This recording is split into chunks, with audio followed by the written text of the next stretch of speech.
ओम नमो भगवते वासुदेवाय नमः। विनीता भक्ति चैनल पर आप सभी भक्तजनों का हार्दिक अभिनंदन है। कार्तिक मास के 14वें अध्याय में राजा पृथु ने कहा, हे नारद जी, आप सर्वज्ञाता हैं, अतएव अब आप संतान वृद्धि तथा सुख संपत्ति देने वाली महाविद्या, महामाया, महामेधा, महासमृति, महामोहा, महादेवी, महाईश्वरी, सर्व ईश्वरी अहोई देवी की उत्पत्ति और इसका व्रत कब और कैसे किया जाता है, इसका वर्णन करने की कृपा कीजिए। तब नारद जी कहने लगे कि एक समय कली काल में बड़ा भारी अकाल पड़ा। महामारी फैलने से अनेक लोग मृत्यु को प्राप्त हुए।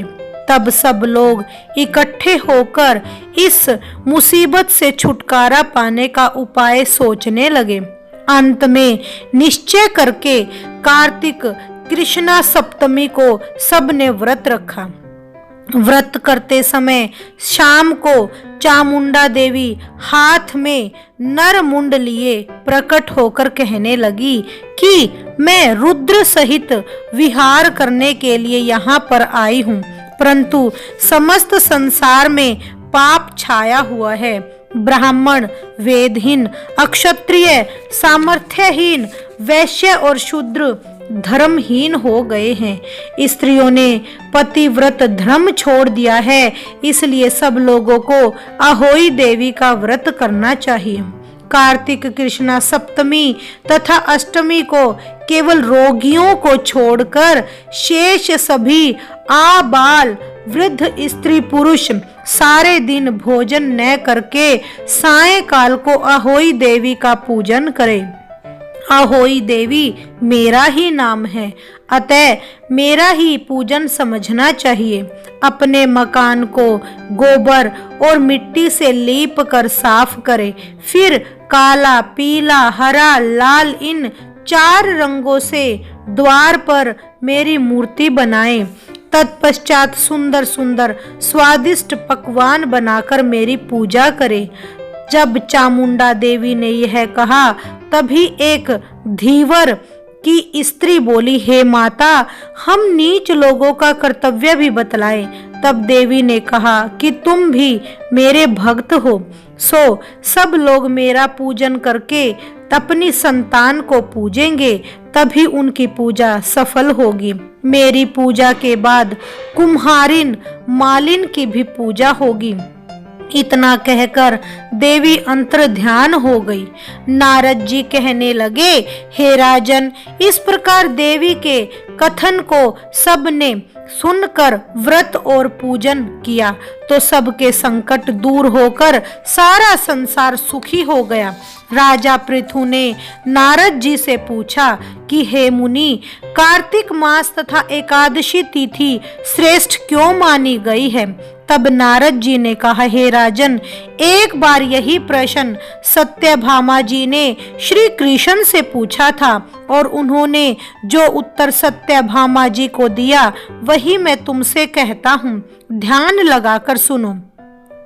एक समय सत्यभामा जी ने श्री कृष्ण जी से पूछा कि हे प्राणनाथ, जब सभी मास और तिथियां बराबर हैं, तब कार्तिक मास और एकादशी तिथि को उत्तम व श्रेष्ठ क्यों माना गया है? तब श्री कृष्ण ने कहा, हे प्रिय, शंख नामक एक दैत्य समुद्र का पुत्र था। वह दैत्य इतना बलवान था कि उसने इंद्र आदि देवताओं को स्वर्ग से निकालकर उसका स्थान स्वयं ले लिया। सब लोग उससे भयभीत होकर अपने बाल बच्चों सहित पर्वत की गुफाओं में चले गए। तब वह दैत्य सोचने लगा कि मैंने देवताओं का स्थान तो ले लिया, लेकिन वे जीते नहीं गए हैं। सो ऐसा प्रतीत होता है कि देवता वेद मंत्रों से बलशाली हैं, अतः मंत्रों सहित वेदों को हर ले आऊं, उनकी चोरी करके ले आऊं। सब उसने ऐसा विचार किया तो वेद डर के मारे समुद्र में चले गए। तब ब्रह्मा आदि सब देवता संसार को वेद विहीन देखकर भगवान विष्णु की शरण में गए और उन्हें जगाने के लिए गीत वाद्य आदि क्रियाएं करने लगे। भगवान के जागने पर आह्वान, आसन, पाद्य, अर्घ्य, आचमन, स्नान, वस्त्र, यज्ञोपवीत, चंदन, पुष्प, धूप, दीप, नैवेद्य, तांबूल, प्रदक्षिणा तथा नमस्कार द्वारा षोडश उपचार पूजन किया। तब विष्णु भगवान प्रसन्न होकर देवताओं से कहने लगे कि हे देवताओं, मैं तुमसे बहुत प्रसन्न हूँ, अतएव शंख आदि दैत्यों को मारकर मैं चारों वेदों को शीघ्र ही ले आऊंगा। परंतु आज से वेद बीज मंत्रों सहित कार्तिक मास में जल में निवास करेंगे। अतः कार्तिक के महीने में जो कोई जल में स्नान करेगा उसको यज्ञ के समान फल प्राप्त होगा, उसके समस्त विघ्न दूर हो जाएंगे।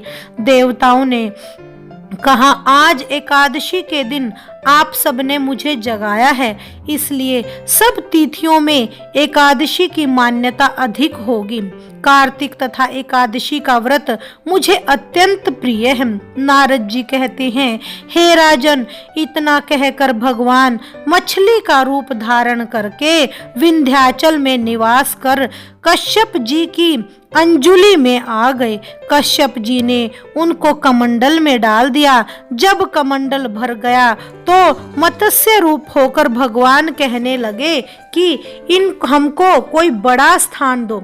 तब कश्यप जी ने घड़ा दिया, घड़ा भी भर गया।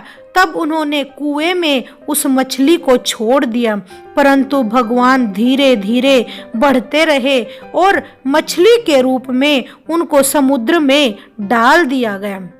भगवान समुद्र में भी बढ़ने लगे। फिर मत्स्य अवतार भगवान शंखासुर दैत्य को मारकर बद्री नारायण के आश्रम पर आए। वहां आकर भगवान ने देवताओं से कहा कि हमने शंखासुर को मार दिया है, अतएव सब ऋषि और मुनि जाकर समुद्र में से वेदों को ढूंढ कर ले आए।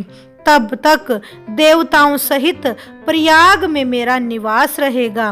तब ऋषियों ने अपने तपोबल के द्वारा समुद्र में से वेदों के 6 अंगों छंद, व्याकरण, कोश, वैदिक, ज्योतिष तथा स्मृति को ढूंढ निकाला।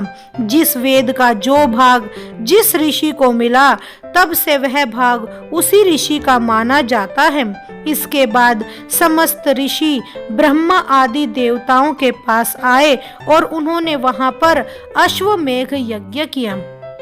तभी से प्रयाग तीर्थों का राजा कहा जाने लगा। प्रयागराज में स्नान, दान, यज्ञ आदि का विशेष महत्व है।